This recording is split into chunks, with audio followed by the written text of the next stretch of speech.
pleasure. I would like to call upon Dr. Muil.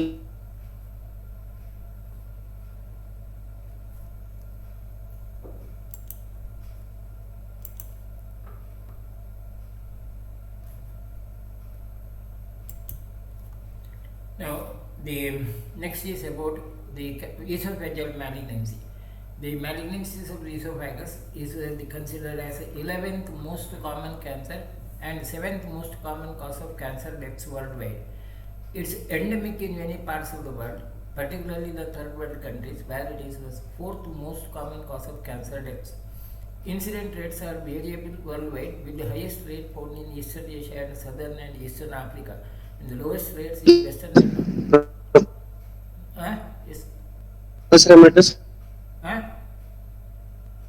I'm not. ఇప్పుడు What happened? I'm not able to hear. SDMC Udupi take for a session.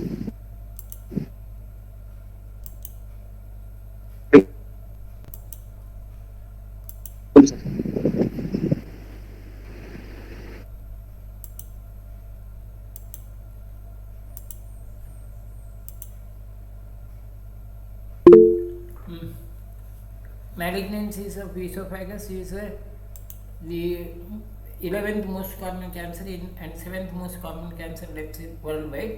It's endemic in many parts of the world, particularly in third world countries, where it is the fourth most common cause of cancer deaths. Incidence rates are variable worldwide, with the highest rates found in Eastern Asia and Southern and Eastern Africa, and the lowest rates in Western and Northern Africa and Central America in both men and women. In some regions, such areas as North Iran, some areas of Southern Russia, and Northern China are considered as esophageal cancer belt, where the incidence is quite common, very high, as 800 cases per 1000 population. India comes under the area where it is slightly lesser than the other countries, but it is still a high incidence.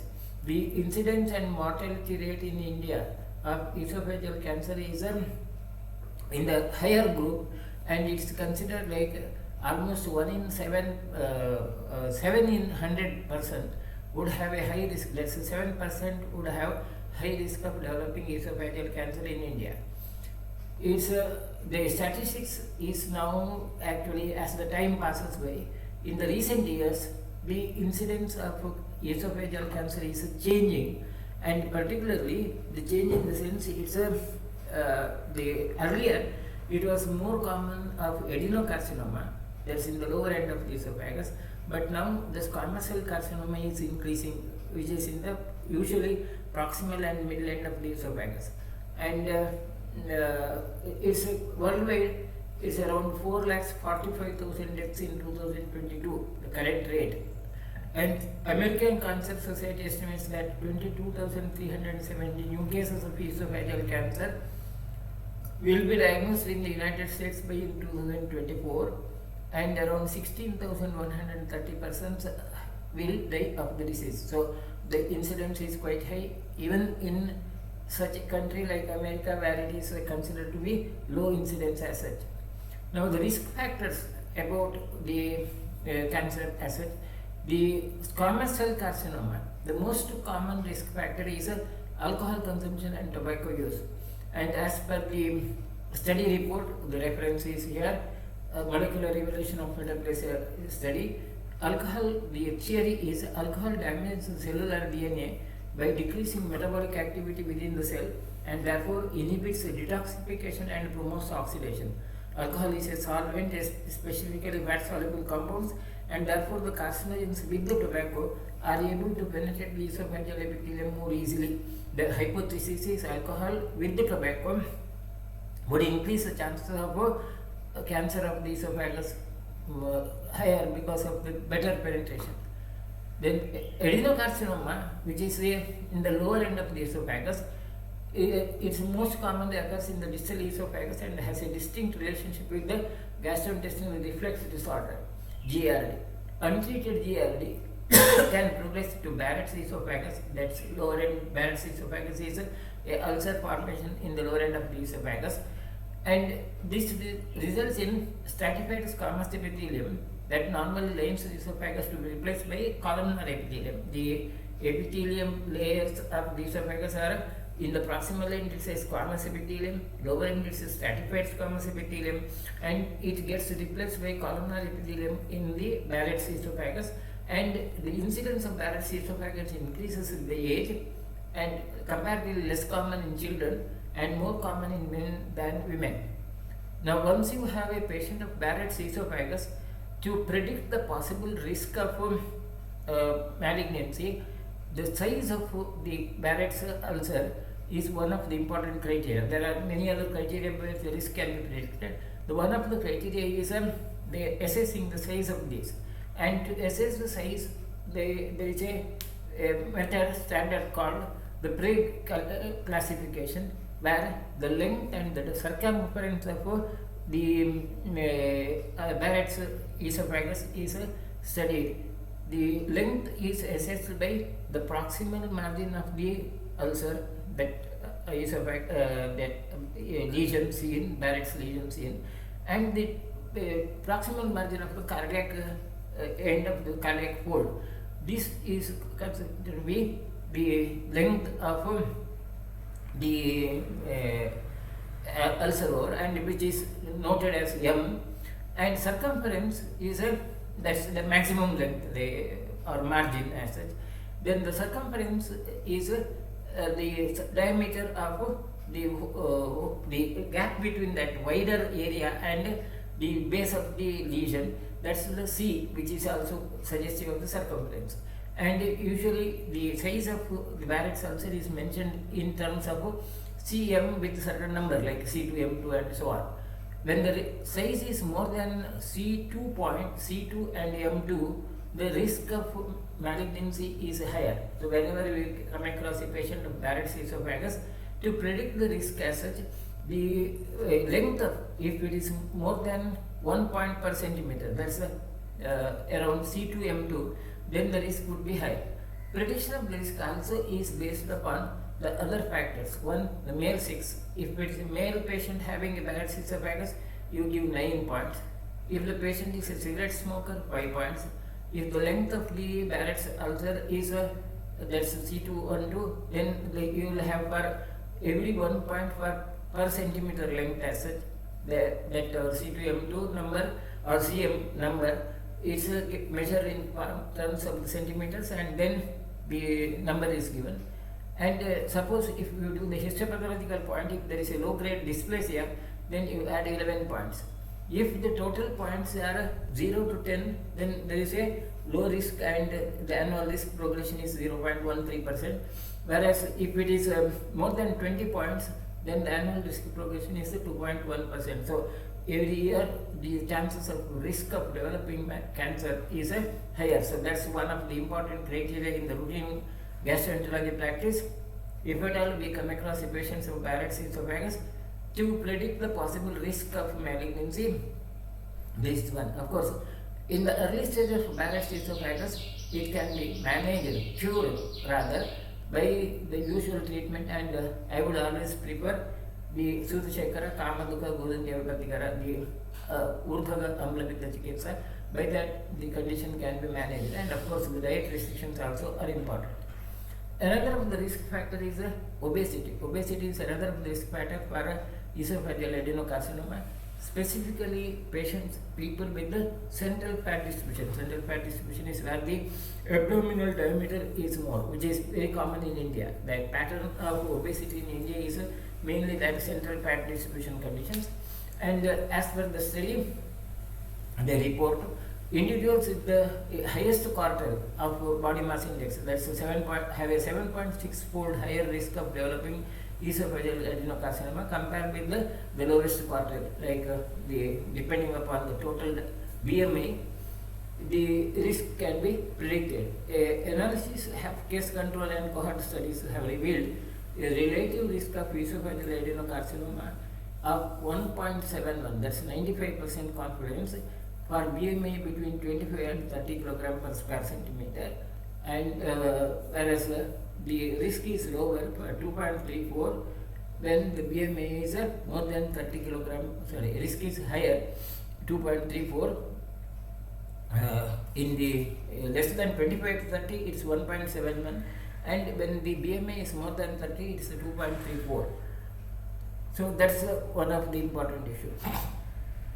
And another interesting fact is a Chinese study has found that risk of esophageal cancer was 5 times higher in individuals who drank very hot tea and drank more than 15 grams of alcohol every day compared with those who drank tea less than once a week and consumed fewer than 15 grams of alcohol. So certain of those interesting facts are there.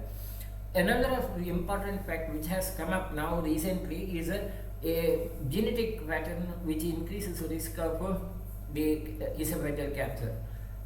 The latest study, it's a very recent study with, published in 2011, of course, is the susceptibility and the chromosomes which are responsible for the esophageal cancer are identified, and they are located as 5q11, 6p12, and their code number is given.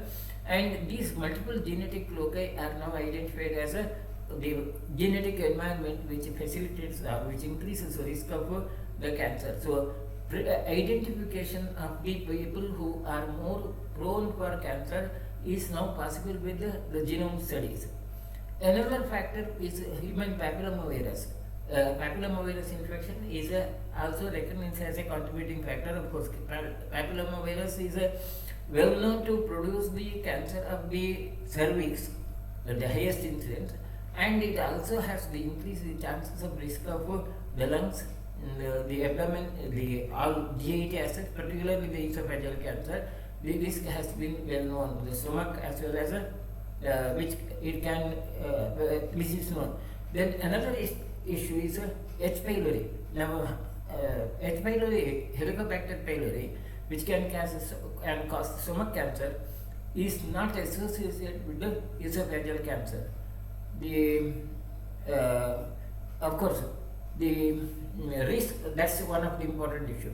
H. pylori is considered to be one of the important causes for the gastric cancer, whereas the esophageal cancer it's not that much related to. Now another important issue which is known to be identified, which is well known to be identified, is with the esophageal cancer is tylosis. Tylosis is a autosomal disease which is rare comparatively, and there is a mutation of the tumor suppressor gene located at chromosome. So the characteristic clinical presentation of tylosis is presented with the hyperkeratosis, thickening of the skin in the palm and the soles. This kind of a presentation is typical of tylosis, where the patient may not have any other symptoms in the beginning, and it has a high risk of developing esophageal cancer. And in some families, members with tylosis have a 90 to 95 risk of developing esophageal cancer by the age of 65. But incidence of tylosis is not so common, it's rare, and particularly the patients would not really bother about the symptoms in the beginning. They will come only with the thickening of the palmar and plantar skin surface, and the prediction of the risk would be risk of malignancy is related to the age. Older age, there is a risk of developing esophageal cancer. So many of these patients could be identified at an early stage if you are cautious as it. Other factors which are known to increase the risk of esophageal cancer are caustic strictures. That's the strictures of the esophagus developing due to consumption of caustic substances like acids or some suicidal tendencies, accidental consumption of these irritant substances, which has resulted in a stricture that can result in the cancer in due course of time. Patients with achalasia cardia is also known to have an increased risk of cancer. Previous gastrectomy, a surgical intervention with the stomach acid, use of oral biphosphonates. Biphosphonates are also used as the frothing agents in toothpaste and so on. So such consumption also, those who swallow this toothpaste, biphosphonate contents are present in many other, it's also used as a preservative in many of the food, particularly that kind of a food material which produces a frothy sensation, like something like your this Coca-Cola and so on. So such consumption of such substances also increases the risk of cancer. Drinking scalding hot liquids, those who have a tendency to drink very hot substances. Poor oral hygiene is associated. Plummer-Vinson syndrome is an anemia-induced spasm of the proximal end of the esophagus, which results in swallowing difficulty, also has a high risk of developing esophageal cancer.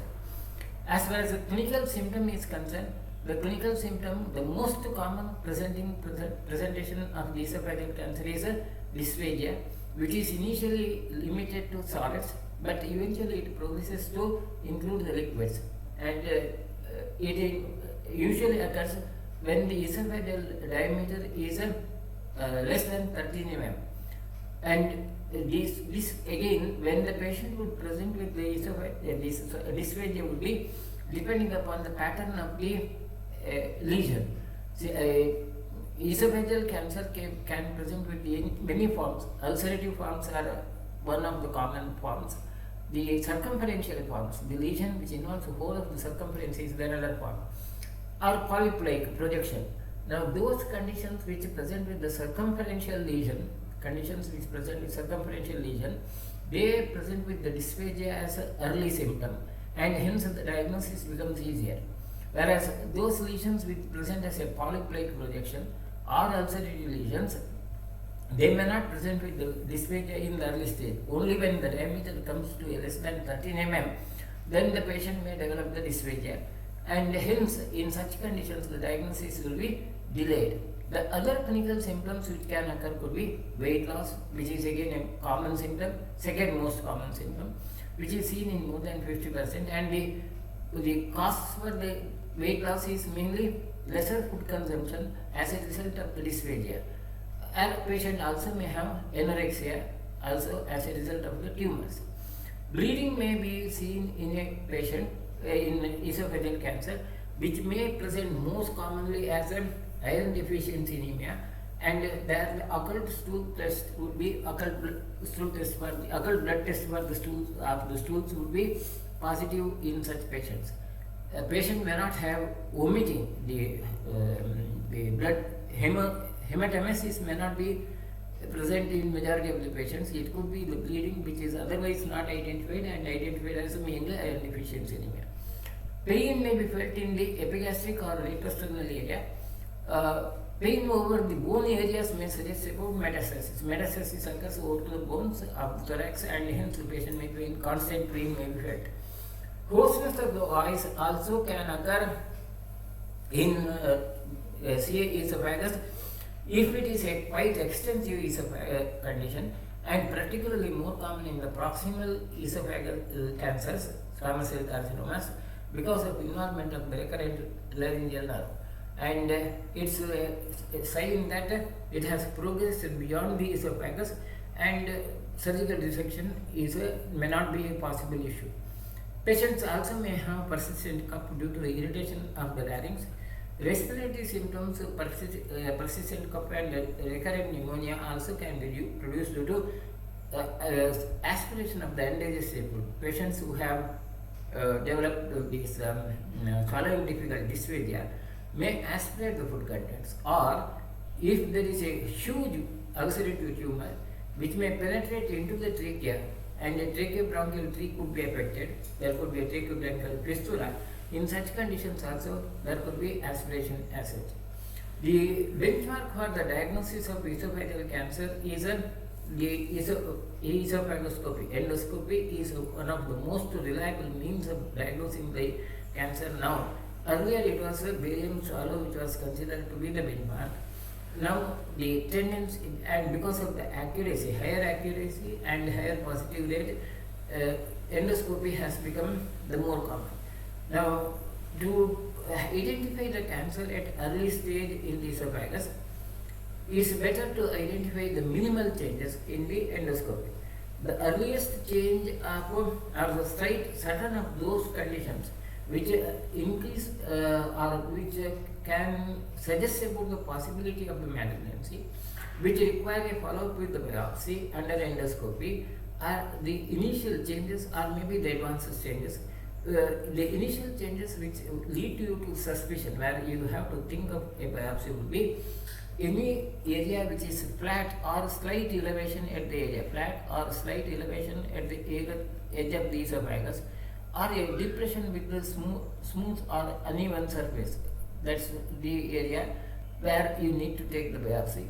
Or if it is a slightly elevated lesion which is usually more than 1 centimeter and uneven surfaces, this also should lead you to the suspicion and biopsy is required.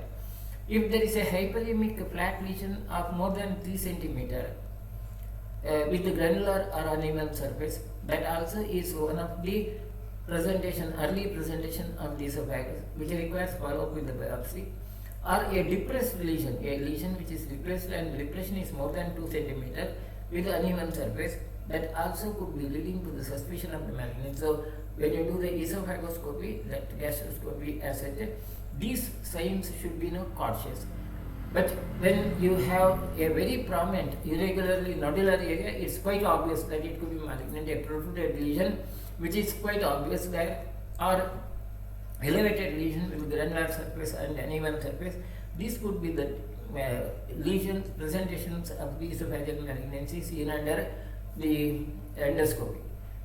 A hyperemic flat lesion which is involving whole of the circumference, typical circumferential type lesion, where the flat lesion is involving more than 3 centimeter of the width of this area, or irregularly depressed lesion, highly irregular depressed lesion, or a deep ulcerative lesion of any size, that also should lead you to suspicion of the malignancy and biopsy is required.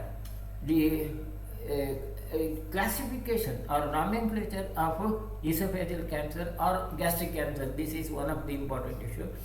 There is one or even classification based upon the Siebert classification, Siebert 1 and 2. There it depends upon the, particularly in the lower end of the esophagus, depending upon whether the lesion is involving the stomach mucosa or not.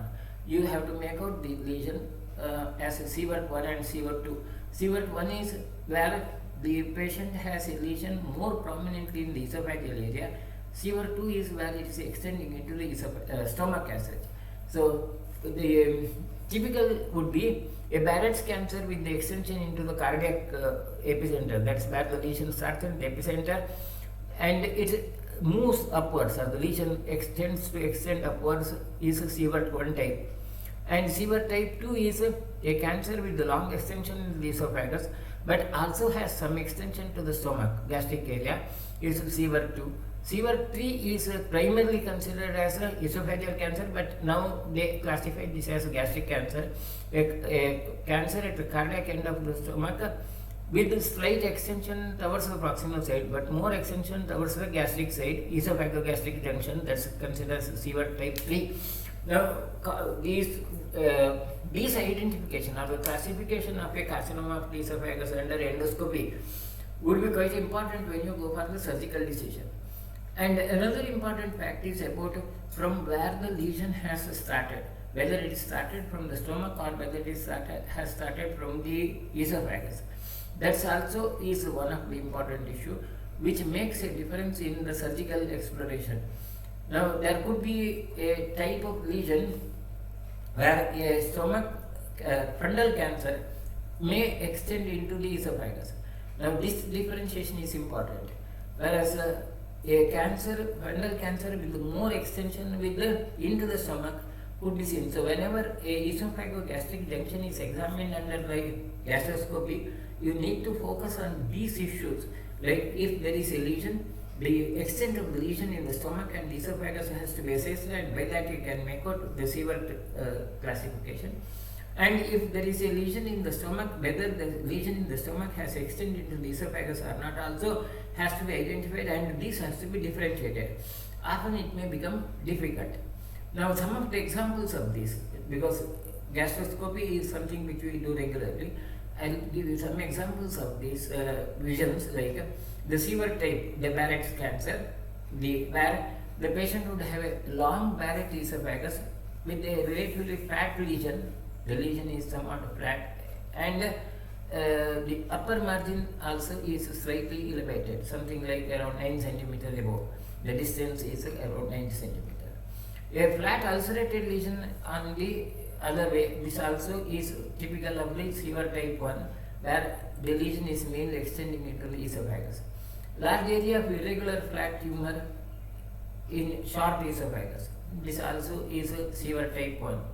Or a polypoid elevated lesion, which is seen in the esophagus mainly, is distal esophagus is also the another one. Severe type 2, where the original is in the cardiac end of the stomach and there is an extension into the stomach as well as the esophagus. It could be polypoid tumor where the polyp would be involving the cardiac junction and the esophagus becomes somewhat incompetent. Gastroesophageal junction becomes incompetent. Particularly in severe type 2, the gastroesophageal junction remains weighted, incompetent, and it doesn't get closed completely. And most of the times you can see the gastric contents flowing into the esophagus. When a lesion presents with the gastric contents, that's bilious content in the esophagus, you can make out that there is a severe type 2 type of the cancer, as you see in this image. And it's an ulcerated advanced lesion with the stenosis, narrowing of the esophagus, or large flat ulcerated lesions, which is extending from the cardiac, this esophageal cardiac junction, and more extension to the esophagus and slight extension into the stomach also. And the stomach extension where something like this ulcerated tumor extending around into the distal end of the esophagus. But the more common findings which we see in our gastroscopy conditions are early stage. There would be that lamellated appearance of the mucosa with the elevation. These are the most what we see in our setup. South India, where the people have habit of consuming more spicy food, and there is a tendency for the gastroesophageal reflux more. Even before the Barrett's ulcers are formed, we see these kinds of lesions, lamellated lesions, and the mucosal changes, widespread mucosal changes in all the circumference. This and usually severe type 2. The majority of the lesions which we see are severe type 2 in our setup. Or in advanced conditions, a fungating growth also could be the presentation which we see quite frequently. So, of course, the other alternative choice of the diagnosis, other than that of the gastroscopy, is a barium swallow, where the barium swallow would show the filling defects. But earlier, before the endoscopy was popular, barium swallow was considered as a standard benchmark for the diagnosis. But now it is limited. The scope of barium swallow has been limited only in such conditions where you are expecting some perforations. To rule out the perforations, barium swallow is there.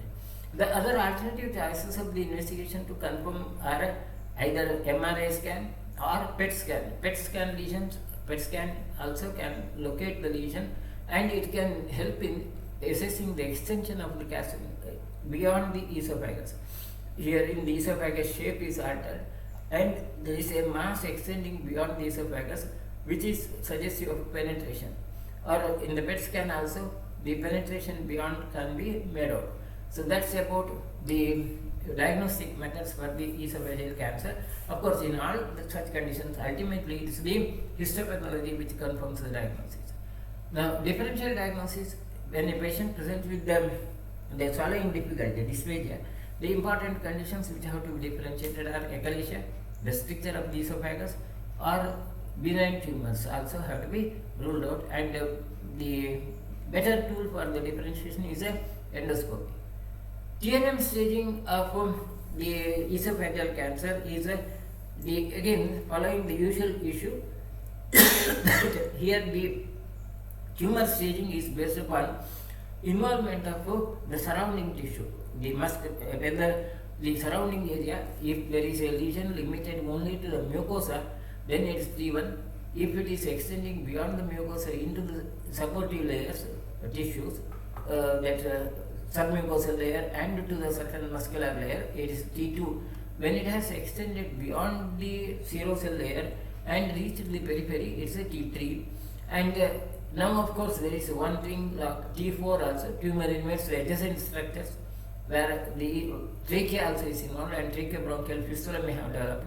T4 again there could be T4A and B grading depending upon involvement of the pleura, pericardium, esophagus, etc. Or T4B is invading the aorta, vertebral body, trachea, even much beyond that. So that's about the tumor classification. And this grading, tumor grading, requires a MRI or CT study to confirm whether there is involvement of these serosal or extraserosal layers. Then the N0 and N1 is when there is no lymph nodes, N0, N1 is 1 to 2 region lymph nodes, and N2 is 3 to 6 regional lymph nodes, N3 more than 6 lymph nodes are involved.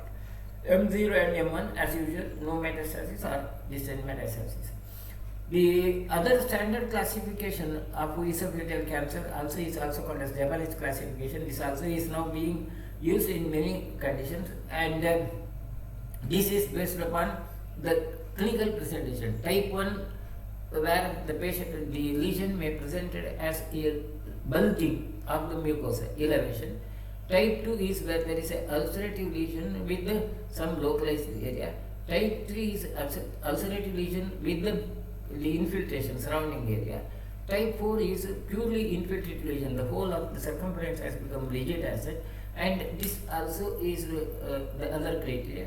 And or maybe again there is a subclassification about this, type 1 and type 0 and so on, depending upon the extension of the lesion. If the lesion is relatively narrow, then type 0, where the ulcerative lesions may be presented as flat ulcers, superficial ulcers. Then these also are type 0 as a RH flat type or elevated type. These are the other forms which are often used in the Japanese classification. Japanese classification also is now used by many gastroenterologists to grade the tumors. As far as the treatment concerned, the guidelines for the treatment is the endoscopic therapy. Now, of course, earlier, because surgical resection of the esophagus is a quite difficult issue, and most of the times the prognosis is poor. Earlier, the surgical treatment was limited to only to a few of the patients, but now with the endoscopic technologies, where the resection of the tumor has become possible, the guidelines are changing, and I am just giving you the latest, the current guidelines. Current guidelines in the treatment for the esophagus are endoscopic therapy like endoscopic resection or endoscopic submucosal dissection or ablation, that the tumor may be removed by injecting toxic substances is suggested in high grade dysplasias or type 1A tumors of less than 2 cm size, and ablation alone could be a primary treatment option for patients with the high grade dysplasia, where it's only the dysplasia but not the malignancy, early stages before the malignancy is confirmed. This could be the option. These options are now considered as the standard protocols of the treatment. Then T1A or T1B tumors can be treated with endoscopic resection or residual palate esophageal follow the endoscopic resection. All that area can be removed with endoscopic resection. So endoscopic resection has become more popular now. Then additional ablation, that where you may use some radioactive substances for ablation of the treatment, could be if there is a multifocal high grade dysplasia and may not be needed for tumors which are completely resected.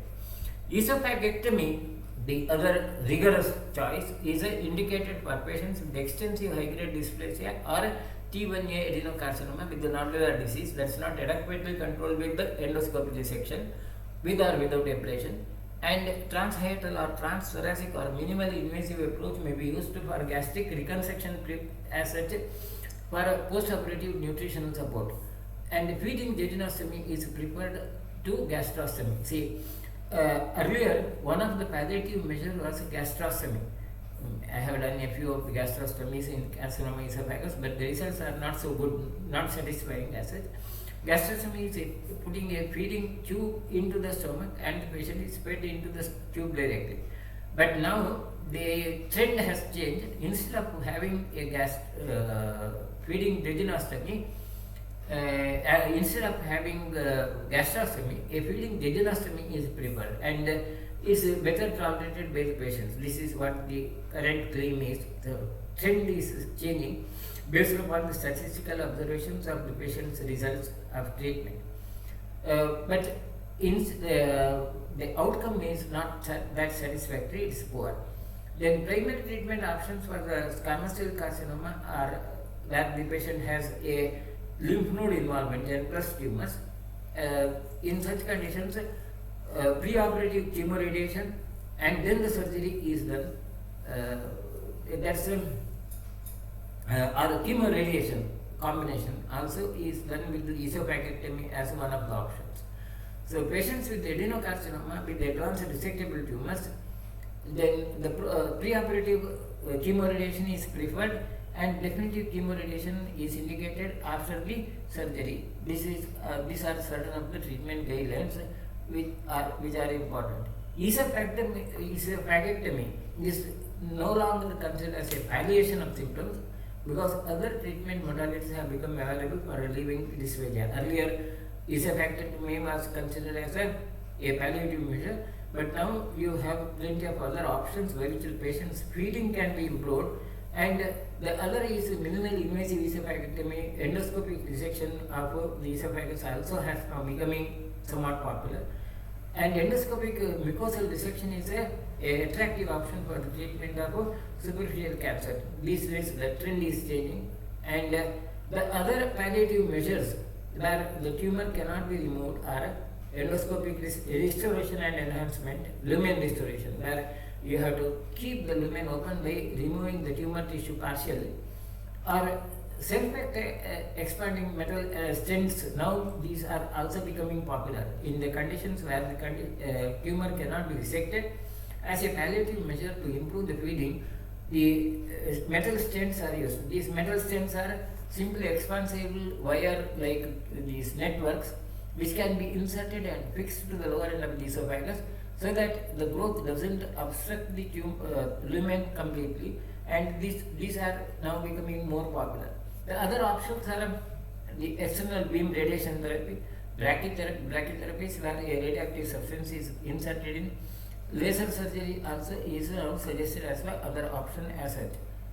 The metastasis of the esophageal carcinoma, the location of the sites of lymph nodes involved, the lymph nodes and the metastasis involved would be depending upon the location of the tumor. If it is an upper thoracic esophageal tumor, the lymph nodes of the cervical group are involved. The middle thoracic lymph group, the middle area, the incidence is more common in the middle area. So in the upper area, cervical lymph nodes are involved in 33%, whereas the abdominal lymph nodes are involved in only 9%. Whereas in case of the lower end of the esophagus, distal end of the esophageal tumors, abdominal lymph nodes are involved in 29% and 9% in the cervical. So depending upon the location, the distribution of the possible lymph nodes involved would be varying, and this diagram shows that possible involvement of the lymph nodes. Now this information helps in planning for the surgery or the brachytherapy where you insert the radioactive substance. These most common sites of metastasis are lungs and liver. Other includes adrenals, bone, pleura, peritoneum and pericardium. And the survival period, overall survival rate of esophageal cancer with the latest therapies is 2014 to 2020, the trend has been changed, and the outcome is esophageal survival, 5-year survival period is 21.6%. There again, depending upon the stages, localized stages, the survival rate is higher, 48%, whereas if there is a distant metastasis, survival rate is 5.3, and estimated new cases in 2024 is 1.1% of all the tumors, that's 22,317 in USA. This is from the USA. From analytic point of view, of course, the description of these conditions could have been maybe compared to the balasa, where there would be a shofa which produces obstruction to the annagati, the dysphagia. बलासे एवायतम उन्नतम च शोभं करोति अन्नगतं विमार्य ससर्वते एव अप्रतिवारवीर्यं विवर्जिनीयं वलयं वदन्ति वलय and balasa. These are the two conditions, particularly valaya, which produces obstruction to the passage of the food, and it's considered as asadhya by Sushruta. The Galet Shopam, another of the condition is these Vrunda. Galet Shopam Kurta Prabhuda, Sleshmanilo, Shwasavriopanam, Marmachidam Dustarametalahu, Balasa description. Then the Vrunda is a Brutanazaya Shwetu Salaha, Kandanita Apaki, Amrudu Gurusta, Namna Ekavranda Parikiti. All the typical features of the tumor are mentioned there in the Vrunda condition. This could be the description of the esophageal malignancies in the text.